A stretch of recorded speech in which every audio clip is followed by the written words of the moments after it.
दोस्तों, चांद एक ऐसा उपग्रह है जिस पर आज सभी स्पेस एजेंसी की नजरें टिकी हैं। जहां नासा ने अपोलो 11 के बाद अपोलो 17 तक चांद पर कई मून मिशन किए, लेकिन उसके बाद नासा चांद पर वापस कभी नहीं गया।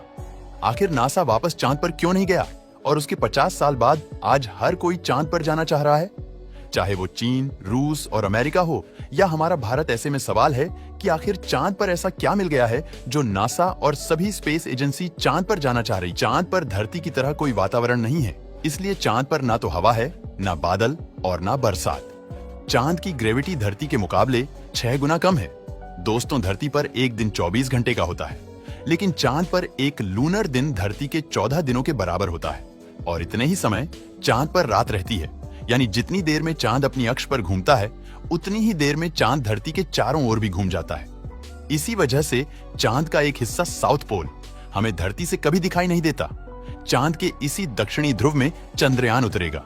दोस्तों, आपको बता दें कि चंद्रयान चांद के इस हिस्से पर लूनर डे टाइम पर उतरेगा, ना कि रात के समय, क्योंकि चांद के इस दक्षिणी हिस्से में काफी ज्यादा ठंड रहती है।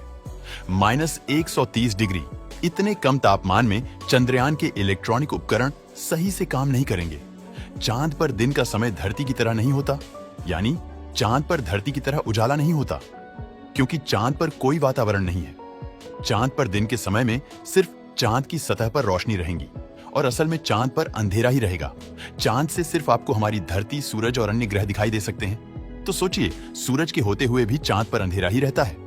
लेकिन दोस्तों, चांद की सरफेस अंतरिक्ष में किसी कांच की तरह है जो सूरज की लाइट को रिफ्लेक्ट करती है, जिस वजह से रात के समय में चांद धरती के लिए एक ट्यूब लाइट के तौर पर काम करता है। चांद पर बिल्कुल भी वातावरण ना होने की वजह से चांद पर सूरज की यूवी किरणें सीधे गिरती है। इस वजह से चांद पर जाने वाले एस्ट्रोनॉट्स को रेडिएशन का खतरा भी रहता है। आप जानकर हैरान हो सकते हैं कि धरती की तरह चांद पर भी भूकंप जैसे झटके आते हैं। इन्हें मूनकें कहा जाता है, लेकिन ये झटके धरती के गुरुत्वाकर्षण की वजह से चांद पर पैदा होते हैं। आप जानकर हैरान भी हो जाएंगे कि चांद पर एक तरह से उल्टी बारिश होती है। जब कोई एस्ट्रॉइड चांद से टकराता है तो वह चांद की जमीन में शोकवे पैदा करता है, जिससे पानी के पार्टिकल्स उछलकर अंतरिक्ष में चले जाते हैं। चांद की सतह पर जगह जगह छोटे, मोटे और बड़े गड्ढे हैं और चांद पर कई चट्टानें भी हैं। चांद की मिट्टी काफी पतली और महीन है। इसे लूनर रेगोलिथ कहा जाता है। इस सतह की डस्ट एस्ट्रॉइड इंपैक्ट्स की वजह से चांद के ऑन ऑर्बिट में भी घूमती रहती है।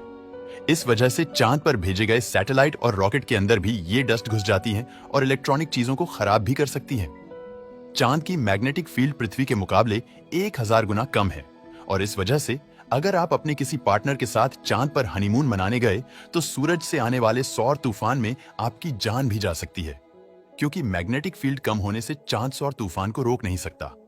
चांद पर आप बोल नहीं सकते, क्योंकि चांद पर कोई वातावरण नहीं है जहां साउंड ट्रैवल हो पाए। चांद पर इतने ज्यादा रिस्क है कि यहाँ पर एक सूक्ष्म जीव भी सरवाइव नहीं कर सकता। ऐसे में किसी एलियंस का यहाँ रहना तो काफी दूर की बात है। पर एक सवाल ये है कि सभी स्पेस एजेंसी चांद पर क्यों जाना चाह रही है? चांद पर ऐसे कई खजाने मौजूद हैं। ऐसे स्पेस एजेंसी चांद पर लगातार मिशन कर रही है। चांद हमारे वैज्ञानिक के लिए एक लेबोरेटरी बन सकता है जहां वैज्ञानिक रिसर्च कर सकते हैं, क्योंकि एक तो चांद से अंतरिक्ष में रिसर्च करना काफी आसान है, दूसरा चांद पर पानी मौजूद होने से वहां पर एक ह्यूमन बेस बनाना आसान है, तीसरा चांद पर हीलियम 3 है। इसके उपयोग से चांद पर ही डायरेक्ट फ्यूजन एनर्जी प्रोड्यूस की जा सकती है और चांद से रॉकेट को भेजना काफी आसान हो जाएगा। और इस तरह चांद इंसानों के लिए एक रिसर्च लैब के तौर पर काम करेगा, जिससे ब्रह्मांड के कई नए रहस्यों को सुलझाना आसान होगा। तो दोस्तों, चांद के इन्हीं रहस्यों की वजह से सभी देश चांद के पीछे पड़े हैं। दोस्तों, वीडियो पसंद आता है तो लाइक और शेयर करें